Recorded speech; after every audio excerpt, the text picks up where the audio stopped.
Students, today we are going to start study about tenses. You know that tenses are very important. Tense हमारे लिए बहुत ज़रूरी है बच्चों.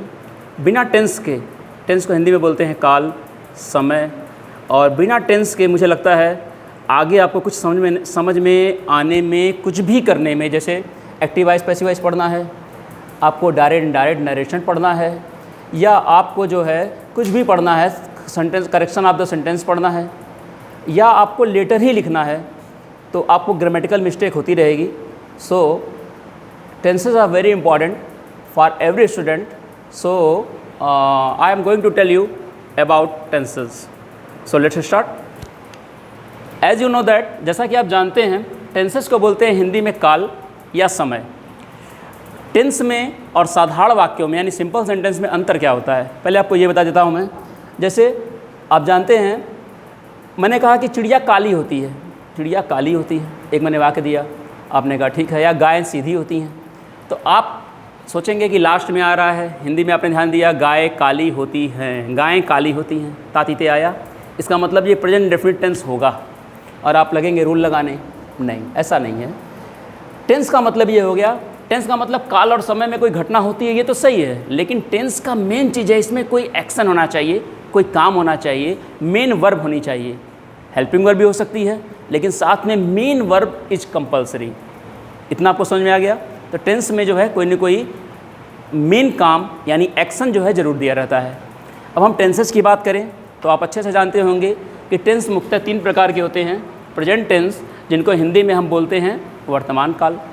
दूसरा होता है पास्ट टेंस, जिनको हम बोलते हैं क्या, भूतकाल. और तीसरा होता है बच्चों फ्यूचर टेंस, जिसको बोलते हैं भविष्यकाल.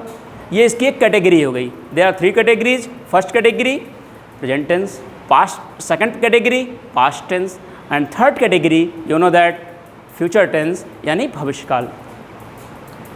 अब इनकी एक सब कैटेगरी है, यानी आप कह सकते हैं उपवर्ग है. हर एक टेंस का कितना, हर एक टेंस का 4-4.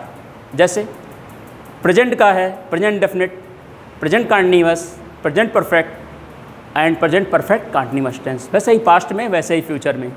तो अभी हम पहले टेंस से बात करेंगे. इस वीडियो में हम लोग पहले टेंस की बात करेंगे, जो है कि प्रेजेंट इंडेफिनिट टेंस. ठीक है, तो इसको पहले हम हिंदी में पहचानना सीखेंगे. अगर हम हिंदी में पहचानेंगे तभी हम जान पाएंगे कि ये टेंस है कौन सा.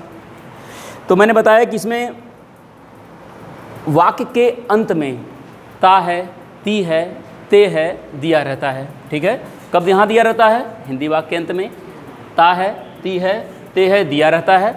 और सबसे बड़ी चीज़ बच्चों जो मैंने बताया याद रखेंगे, ता ती ते के अलावा कोई न कोई action, there must be an action. कोई काम होना चाहिए, मुख्य वर्ब दी जानी चाहिए. तो यहाँ कौन सा काम हो रहा है, पढ़ने का काम हो रहा है. कौन सा काम हो रहा है, पढ़ने का, स्टडी का काम हो रहा है. अच्छा, अब जो है हम इसके रूल की बात कर लेते हैं. ये हम पकड़ लिए कि काम हो रहा है, हाँ हो रहा है, इसका मतलब टेंस है. लास्ट में क्या आया, तातीते आया, इसका मतलब प्रेजेंट डेफिनिट टेंस है. इतना क्लियर हो गया. अब हम इसके रूल की बात करते हैं. ये टेंस बहुत ज़रूरी है, इसलिए ज़रूरी है प्रेजेंट डेफिनिट टेंस, क्योंकि बाकी के जो टेंसेज हैं वो इसी पर डिपेंड करते हैं. अगर पहला टेंस आपको आ जाता है तो आगे जो आपको मैं बताऊँगा वो भी आपको अच्छे से आ ही जाएगा. तो मैंने एक एग्जाम्पल लिखा हुआ है यहाँ पर.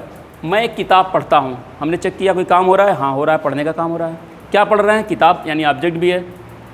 अच्छा, अब इसको बनाने से पहले हम इसका रूल एक बार देख लेते हैं कैसे करते हैं हम लोग. तो मैंने इसका रूल लिखा हुआ है, सब्जेक्ट यानी एस, ओके, देन वर्ब यानी वी, देन ऑब्जेक्ट. अब आप कहेंगे ये तो सही है, लेकिन ये बीच में मैंने SEIS क्या लिखा हुआ है ना. क्वेश्चन आता है कि एस या ES का क्या मतलब है. तो मैं बता दे रहा हूँ आपको कि यदि सब्जेक्ट यानी कर्ता, काम करने वाला, एक वचन है, एक वचन बोले तो ही है, सी है, इट है, नाम है, ये सब है, एक वचन है, तो वहाँ पर जो है हम क्या करेंगे, वहाँ पर हम वर्ब के साथ, इस वर्ब के साथ यानी मेन वर्ब के साथ हम एस या ES का प्रयोग करेंगे. एस या ES का प्रयोग करेंगे. और निगेटिव की बात करें, जैसे इसी को बना लेते हैं हम लोग पहले. जैसे मैं किताब पढ़ता हूँ तो आई, पढ़ने का आप जानते हैं कौन सा काम हो रहा है, सब्जेक्ट के बाद क्या लग रहा है, वर्ब लग रहा है. तो कौन सा काम हो रहा है, पढ़ने का काम हो रहा है. तो मैंने लगा दिया रीड आई रीड। अब हम चेक करेंगे यहाँ एस लगेगा नहीं लगेगा। अब चूंकि यहाँ पर ही सी इट नहीं है, याद रखिएगा यहाँ पर ही सी इट नाम नहीं है, तो मैं यहाँ लिख दे रहा हूँ एक वचन सिंगुलर नंबर। तो चूंकि यहाँ ही सी इट नाम नहीं है तो हम आई के साथ क्या लगाएंगे, रीड के साथ हम कुछ नहीं लगाएंगे, मतलब रीड्स नहीं लगाएंगे, रीड का रीड ही रहेगा। I read a book. Clear. अगर रहता राम एक किताब पढ़ता है तो Ram is a singular number, so you have to add S, means Ram read से बुक हो जाता। समझ में आया? ठीक है। मैं जाता हूँ, आई गो, वह जाता है, ही गोज। गोज क्यों लगा? एस और ई एस में आपको एक चीज़ बता दें आपको, जहाँ आखिरी में जिस शब्द के लास्ट में हम चेक करेंगे पहले एस लगेगा कि नहीं लगेगा, लग रहा है। अब हम वहाँ चेक करेंगे एस या ई एस में से क्या लगाएं, पहले हम यहाँ चेक करेंगे सिंगुलर नंबर है कि नहीं है, चेक कर लिया। अब हमको ये चेक करना है कि वहाँ पर एस लगाएं कि ई एस लगाएं। सिंगुलर नंबर तो है राम, लेकिन हम एस लगाएं कि ई एस लगाएं, तो हमको जो ये मेन वर्ब है उसके लास्ट, उस वर्ड के लास्ट लेटर को देखना होगा। अगर वहाँ पर ओ आया हुआ है बच्चों, एस आया हुआ है, या ई एस आया हुआ है, या वाई आया हुआ है, उसके पहले जो है कॉन्सोनेंट है, जैसे क्राई आया हुआ है, तो वहाँ पर हम क्या करते हैं, ई एस लगाते हैं। जैसे एग्जाम्पल के लिए मैंने बताया कि वहाँ राम पढ़ता है रहता, तो राम रीड्स अब बुक हो जाता। यहाँ तक हो गया आपको। अब इसके निगेटिव की बात करते हैं। निगेटिव सेंटेंस क्या होता है? ये अफर्मेटिव था, अफर्मेटिव का रूल था। अफर्मेटिव क्या होता है? अफर्मेटिव वो सेंटेंस होता है जिसमें न तो नहीं आए। याद रखिएगा, अफर्मेटिव सेंटेंस वो सेंटेंस होते हैं जिनको हिंदी में हम साधारण वाक्य बोलते हैं, जिसमें न तो नहीं आए, न तो क्या आए, क्यों आए, कैसे आए, मतलब न तो नहीं आए, न तो कोई प्रश्न आए, वो सब सेंटेंस क्या कहलाते हैं बच्चों? वो सब सेंटेंस अफर्मेटिव कहलाते हैं। इतना क्लियर हो गया? अब आगे बढ़ते हैं हम लोग, निगेटिव की बात करते हैं। निगेटिव मतलब जिसमें नहीं आए। क्लियर है? ठीक है, इसको मैं पूरा कर देता हूँ। निगेटिव यानी नहीं वाला वाक्य। अब हम देखते हैं, इसमें मैंने बताया कि हम इसमें डू या डच का प्रयोग करते हैं। ठीक है, साथ में हम नाट लगाते हैं क्योंकि निगेटिव है, नाट लगाना है हमें। साथ में वर्ब लगाते हैं। वर्ब मतलब जहाँ भी मैं वी लिखूँ, वी मतलब वर्ब की फर्स्ट फॉर्म। ओके, और याद रखिएगा इसमें एस या एस नहीं लगाना है हमें। एस या एस हमें देखना है पहले, जहाँ भी लगाना होगा अफर्मेटिव में लगाना होगा, नीचे नहीं लगाना है कहीं, मतलब न हमें नेगेटिव में लगाना है, न हमें इंटरोगेटिव में लगाना है। तो हमने क्या लिखा? एस प्लस, एस मतलब subject plus do oblique does plus not plus verb plus object. इतना क्लियर हो गया? ओके, सो तो बात करते हैं निगेटिव की। निगेटिव को मैंने बताया कि इसमें डू या डच में लगाना है। सो सब्जेक्ट लगाया, सब्जेक्ट मतलब करता, जो काम करता है। उसके बाद हमें क्या लगाना है? डू या डज। ठीक है, अब डू और डज में मैंने यहाँ लिख दिया है कि डू कहाँ लगेगा, डच कहाँ लगेगा। डू कहाँ लगेगा? डू लगेगा आई के साथ, वी के साथ, यू के साथ, दे के साथ, और प्लूरल नंबर यानी बहुवचन के साथ लगेगा। यानी राम और श्याम दो हैं, तभी वहाँ पर हम डू लगाएंगे। डच कहाँ लगाएंगे? जाहिर सी बात है, डच लगाएंगे एक वचन के साथ यानी सिंगुलर नंबर के साथ, यानी ही के साथ, सी के साथ, नाम के साथ, इट के साथ, और सिंगुलर नंबर के साथ हम किसका प्रयोग करेंगे बच्चों? डज का प्रयोग करेंगे। जाहिर सी बात है निगेटिव है तो नाट भी लगाएंगे, नाट भी लगा दिया। ठीक है, उसके बाद क्या करेंगे? मेन वर्ब की फर्स्ट फॉर्म लगा देंगे, ऑब्जेक्ट लगा देंगे। ठीक है, तो वही एग्जाम्पल लेते हैं हम लोग। निगेटिव उसका, मैं किताब नहीं पढ़ता हूँ तो I do not read a book. I के साथ मैंने बताया कि डू लगेगा, इसलिए मैंने डू लगाया। अगर रहता सीता किताब नहीं पढ़ती है, Sita does not read a book. Clear? Simple हो गया, निगेटिव हो गया। अब हम बात करते हैं इंट्रोगेटिव की। इंट्रोगेटिव जो होता है बच्चों दो तरह का होता है। एक होता है यस नो टाइप। क्या होता है? Yes no type. उसको यस नो टाइप क्यों कहते हैं? हिंदी में वो क्या से शुरू होता है, इंग्लिश में उसको यस नो टाइप इसलिए कहते हैं कि जब भी हम क्या लगा के किसी से क्वेश्चन करेंगे, उसका उत्तर हमेशा या तो हाँ में होगा या तो ना में होगा। जैसे क्या तुम स्कूल जाते हो, तो आप कहेंगे हाँ या ना। हमने क्या तुमने खाना खा लिया, आप कहेंगे हाँ, खा लिया होगा तो हाँ या तो ना। इसीलिए इसको बोलते हैं इंग्लिश में बच्चों यस नो टाइप। तो यस नो टाइप क्या से स्टार्ट होगा, हिंदी मैंने बताया। इसमें क्या करेंगे बच्चों, इसका जो रूल होगा उसमें हम, ये देखिए मैंने रूल लिखा हुआ है, डू डच को हम आगे लगा देंगे। ठीक है, यानी जो हेल्पिंग वर्ब इसकी है उसको आगे लगा दिया, फिर सब्जेक्ट लगा दिया, नॉट लगा दिया, फिर मेन वर्ब को लगा दिया, और फिर क्या लगाया हमने? ऑब्जेक्ट लगा दिया, और क्वेश्चन मार्क लगाएंगे क्योंकि क्वेश्चन वाला है, ये इंट्रोगेटिव है। एग्जाम्पल लिया मैंने, क्या मैं किताब पढ़ता हूँ, क्या मैं किताब पढ़ता हूँ। तो जाहिर सी बात है डू या डज में आगे लगाना है। मैंने ऊपर लिखा हुआ है कि डू के साथ आई लगेगा, आई नहीं बोलते हैं, आई। ओके, तो क्या हो जाएगा बच्चों, क्या मैं किताब पढ़ता हूँ? Do I read a book? Question mark जरूर लगाएंगे, हिंदी में भी लगाएंगे क्वेश्चन मार्क, इंग्लिश में भी लगाएंगे। फिर इसका जो अगला आता है इंट्रोगेटिव, उसको बोलते हैं WS टाइप। WS टाइप, इसमें क्या होता है बच्चों, हिंदी में जितने प्रश्नवाचक शब्द होते हैं, क्या, क्यों, कैसे, कब, कहाँ, किसने, किसको, लाइक दैट, इस टाइप के जितने भी वर्ड होते हैं वो सब जो है हिंदी वाक्य में बीच में आते हैं। और इंग्लिश वाला जब हम बनाते हैं तो आप रूल देख सकते हैं कि वो पहले आ जाते हैं। जैसे क्या की अंग्रेजी क्या होगी, वाट। इसको आपके दिमाग में एक चीज़ आएगी कि इसको WS टाइप क्यों कहते हैं। इसलिए कहते हैं कि जितने भी इंट्रोगेटिव वर्ड होते हैं वो सब WS से स्टार्ट होते हैं। केवल एक जो है हाउ, आपका एक वर्ड है HOW, हाउ, वो जो है WS से नहीं स्टार्ट हो रहा है, वो HOW उसकी स्पेलिंग होती है। बाकी सब आप देखेंगे वो एक्सेप्शन है, अपवाद है। तो देखिए WH वर्ड मैंने लगा दिया, ठीक है, ये WH वर्ड लगाया, इसके बाद क्या लगाया, फिर डू डज लगाया, सब्जेक्ट लगाया, नॉट लगाया, वर्ब की फर्स्ट फॉर्म लगाई, ऑब्जेक्ट लगाया, यानी सब कुछ ऊपर की तरह से, everything like above but only WH in the starting. Understand? सब कुछ यही है रूल। बस हमने किया क्या, इसके आगे जो है लगा दिया, क्या लगा दिया, WH लगा दिया। ठीक है, एग्जाम्पल के लिए मैं किताब क्यों पढ़ता हूँ, तो मैं बनाता हूँ इसको, पहले WH वर्ड क्या आया, क्यों आया, तो हम क्या लिख देंगे, वाई। इसको वाई नहीं बोलते हैं बच्चों, वाई, वाई। अब हम चेक करेंगे डू लगाएं कि डज लगाएं। हम सब्जेक्ट पे ध्यान देंगे, सब्जेक्ट क्या है, मैं। आई के साथ क्या लगता है, डू लगता है। तो वाई डू आई नहीं, आई read a book, question mark लगा देंगे।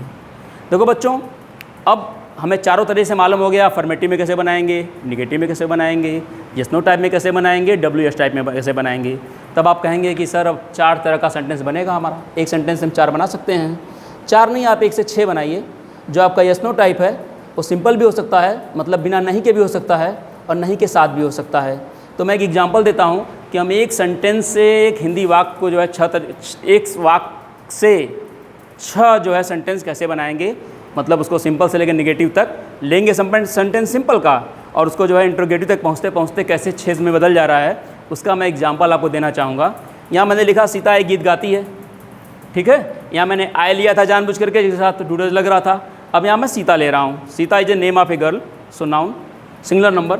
स्टार्ट किया मैंने, रूल पहला लगाया, पहले मैं आपको बताया था SVO, टेंस का रूल क्या है, SVO। सब्जेक्ट कौन है, गीत कौन गा रही है, सीता जी गा रही हैं। तो मैंने लिख दिया यहाँ पर सीता, ये हो गई Sita ji, Sita sings a song. Sings क्यों लगाया, हम यहाँ चेक करेंगे, पहले सिंग ही लिखेंगे, उसके बाद हम चेक करेंगे सीता सिंगुलर नंबर है कि प्लूरल नंबर है, एक लड़की है सीता, तो हम यहाँ लगा दिया, मैंने S लगा दिया, Sita sings a song. Song object है, ठीक है, सीता सिंग ए सॉन्ग हो गया। अब हम क्या करेंगे, इसका नेगेटिव बनाना है हमें, हिंदी नहीं लिखेंगे बार बार। तो हम क्या करेंगे, हम फिर सीता जी को लिख देंगे सीता। अब हमें लगाना है डू या डज, दिमाग में बैठा लीजिए इसको अपने। Sita is the name of a singular, Sita is a name of a singular girl, so do और डज, डज लगेगा, सीता डज नॉट। अब हमने बताया था कि इसमें जो भी हमें SCIS लगाना होगा वो हम पहले में लगाएंगे, दूसरे में लगने की चांस ही नहीं है। तो हम क्या लगा देंगे, सिंग लगा देंगे, मेन वर्ब की फर्स्ट फॉर्म।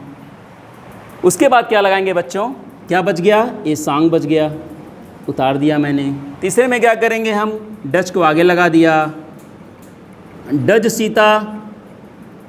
डज कैसे आ गया आगे, क्योंकि सीता के साथ डज आगे लगेगा, Sita is a name of a singular girl, single girl, so does Sita sing a song. ऐसे आपको भी बनाना है। अब हम बात करते हैं इसका चौथे सेंटेंस की। तो मैंने बताया कि यस नो टाइप में भी हम नॉट लगा सकते हैं, तो लगा दिया मैंने, does Sita not sing a song, ठीक है, 4 बन गया। 5वां हम लोग सेंटेंस जो है यहाँ बना लेते हैं। 5वां में क्या बनाना है, WS टाइप बनाना है। WS टाइप में क्यों लगाना है, मान लीजिए हमें वाई, वाई से मैंने बनाया है अभी, तो वाई के बाद हमें लगानी है क्या, हेल्पिंग वर्ब लगानी, हेल्पिंग वर्ब डज लगेगी सीता के साथ, why does Sita, why does Sita sing a song. अब इसी का हम इसी WH टाइप का हम क्या बना सकते हैं बच्चों, निगेटिव भी बना सकते हैं। कुछ हमें नहीं करना है, why does Sita not sing a song. इस तरह से हम 6 सेंटेंस बना सकते हैं। इसको आपको बनाना भी है और साथ में बोलने की प्रैक्टिस भी करनी है। जैसे एक मैं देता हूँ, वह स्कूल जाता है, he goes to school, he does not go to school, does he go to school, does he not go to school, why does he go to school, why does he not go to school. इससे क्या होगा, आपको tense बनाना भी आएगा और साथ ही साथ आपकी फ्लुएंसी यानी बोलने का जो प्रवाह है वो भी सुधरेगा।